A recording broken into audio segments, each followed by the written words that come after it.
Voltamos então para o segundo bloco no assunto de hoje do Balanço 2016, Perspectiva 2017, com Nelson Ananias Filho, que é coordenador de sustentabilidade da CNA. Nós estamos falando então sobre o trabalho aí da Comissão Nacional do Meio Ambiente. Podemos continuar nessa planilha aqui, nessa relação sobre o Código Florestal? Isso. Como eu vinha falando, a questão da validação do cadastro nos é muito importante neste ano, porque ele vai dizer o real passivo ou ativo. Então você vai ter uma certificação de que sua propriedade cumpre o mínimo necessário ao cumprimento do Código Florestal, ou se ela tem mais ativo, o que fazer com esse ativo, né? O que a gente vai incorporar ao sistema produtivo, como a gente vai valorar esse ativo ambiental para que isso não se torne uma política de aumento da área plantada, porque é opção do produtor rural e é garantido pela lei. O que não é APP, o que é reserva legal, pode ser utilizado como uma área de uso econômico da propriedade rural. Então, se existe essa vontade brasileira, do mundo, em que se mantém a conservação e a preservação da biodiversidade e da floresta, que a gente tenha ações no sentido de compensar um pagamento por serviço ambiental, um pagamento, uma cota de reserva ambiental, que também é instrumento do Código Florestal, uma servidão florestal ou até uma reserva particular de patrimônio natural, a RPPN, que pode ser declarada numa área conservada, uma área em recuperação. Então, essa validação do cadastro vai nos pautar ano que vem. A gente entende, a CNA entende que o governo, porque isso fica a cargo dos órgãos estaduais de meio ambiente, não tem condição de fazê-lo. São mais de 5 milhões de propriedades rurais, a gente já estima muito mais do que isso. Essas propriedades rurais, cada uma delas vai ter que ser auditada, vai ter que ser avaliada e vai ter que ser definida um projeto e um programa para cada um, né? Então, essa validação ainda nos toma tempo e também nos vai balizar as próximas ações. A questão do Código Florestal, a questão das ADINs, isso preocupa? Também preocupa. Nesse ano de 2016, nós fomos aceitos como amicus curiae, ou seja, parte interessada no processo de julgamento da ADIN no Supremo Tribunal Federal, no qual o ministro Luiz Fux é relator da matéria. Foram feitas e encaminhadas 4 ADINs. Essas 4 ADINs, elas contestam o texto do Código Florestal, aquele mesmo que foi aprovado democraticamente no Congresso Nacional, depois de uma ampla discussão, onde a sociedade se mobilizou, onde a sociedade mostrou o que queria no Código e foi aprovado. Logo após, as ADINs, elas contestam isso, a questão de todas as flexibilizações. Ou seja, a legislação ela foi mudando e foi ficando mais restritiva e o produtor rural foi ficando à margem da legislação, porque uma legislação, eu fiz aquilo que podia na época que a legislação me permitia. De repente, a legislação não me permite mais fazer aquilo. E isso ficou para trás. Todo esse instrumento que permite esse reconhecimento da ocupação histórica, o reconhecimento da ocupação e o desenvolvimento da agricultura, as ADINs tentam derrubar. Então, nós fomos já a uma primeira reunião com o ministro Fux. O ministro Fux ouviu nossos argumentos, os impactos que é tirar toda essa área produtiva que foi garantida com a manutenção das áreas produtivas no Código Florestal, qual o impacto disso na economia e o que seria o impacto social a diversas cidades que se desenvolveram em cima, né, da agricultura e que hoje estão nessa expectativa de saber, de não ter a segurança jurídica de poder desenvolver sua atividade, se daqui a pouco a ADIN vai retirar aqueles direitos ou não. Então as ADINs, elas estão em processo de avaliação. Ainda ano que vem a gente acredita que seja julgada ou pelo menos seja levado para a sua avaliação. Além disso, tratando ainda de Código Florestal, nós temos alguns outros pontos que serão abordados pela Comissão Nacional de Ambiente, que é o Programa de Recuperação Ambiental, que é isso que eu falei, né? Se a gente tem o diagnóstico do CAR, né? E o que a gente vai fazer agora com esse passivo, com esse ativo?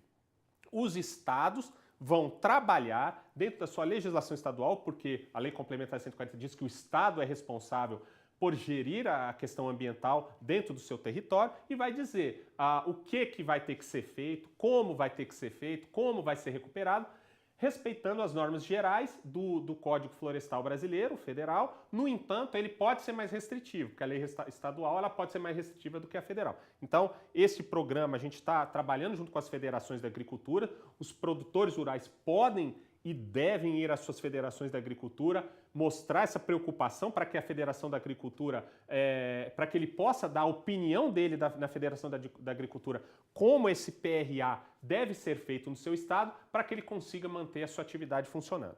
Além disso, a questão das queimadas, que a gente entende também que não é uma atividade que deve ser amplamente definida ou liberada, mas existem algumas culturas, alguns tratos culturais, algumas ações, por exemplo, a questão de aceros para evitar o fogo, né? E outras atividades que ainda usam a queimada. A queimada não é proibida, mas ela tem uma dificuldade muito grande de ser acessada. Isso precisa ser regulamentado, o que precisa ser feito para a manutenção das queimadas. Que nós, amplamente, gostaria de ressaltar, nós não indicamos, é um processo antigo, mas existem algumas ações que precisam dela.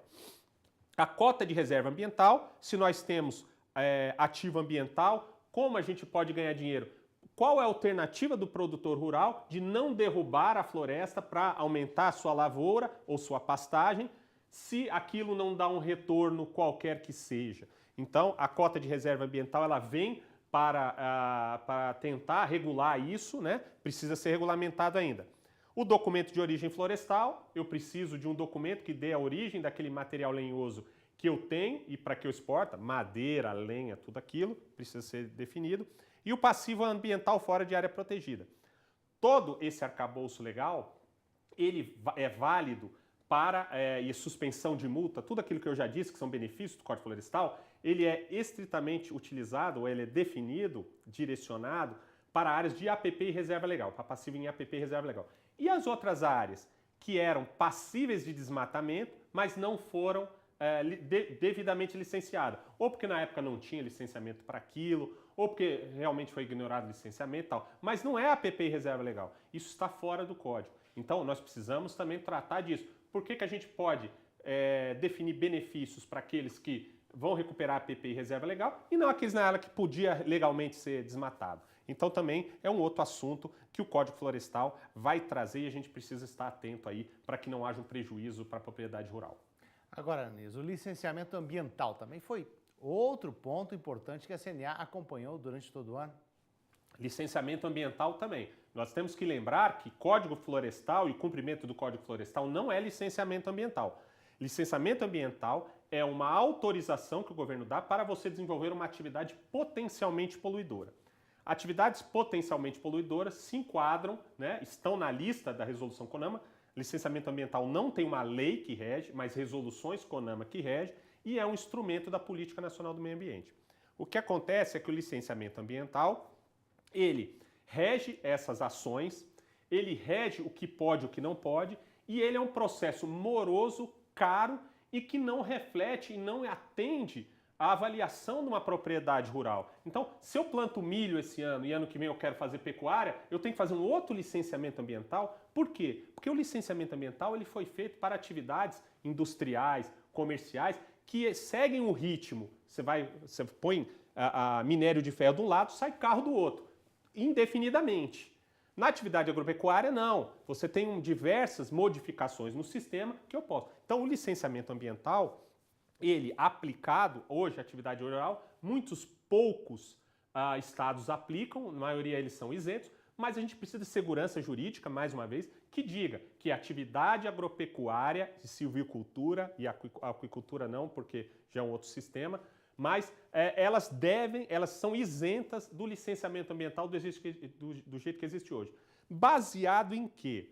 Baseado que nós já seguimos legislações complexas que regem o uso do solo, uso de defensivos, o uso da vegetação nativa, o uso do ar, embalagens. Então, o produtor rural já segue uma quantidade de normas que o impacto ao meio ambiente, qualquer um daquele que seja, será regrado, né, terá sua regra e será autuado ou suspenso ou embargado para que não continue fazendo o estrago, né, o impacto ambiental que ele vai fazer. Então, o licenciamento ambiental, ele vem numa lei agora, né, a gente negociou esse ano inteiro, ano que vem nós pretendemos findar esse processo, e nessa lei, o licenciamento de atividades agropecuárias ele será suspenso, né, ele não será exigido, a proposta assim, é que ele não seja exigido, e que a gente trabalhe com todo esse arcabouço legal e as outras normas que regem para que a gente não haja e não mantenha impactos ambientais. Nelson, agora, como foram as discussões sobre as mudanças climáticas esse ano? Bom, é um assunto que está bem aí na mídia, né? A questão do aumento das temperaturas e as alterações, né, no regime climático. E o Brasil entra como player, como foram nos outros protocolos, nas outras COPs, né, nas conferências das partes, em que o Brasil sempre se manifestou e mostrou sempre objetivos bem avançados, mesmo considerando o Brasil como um país em desenvolvimento. E países em desenvolvimento, para se desenvolver, têm que aumentar o consumo e a emissão de gases de efeito estufa.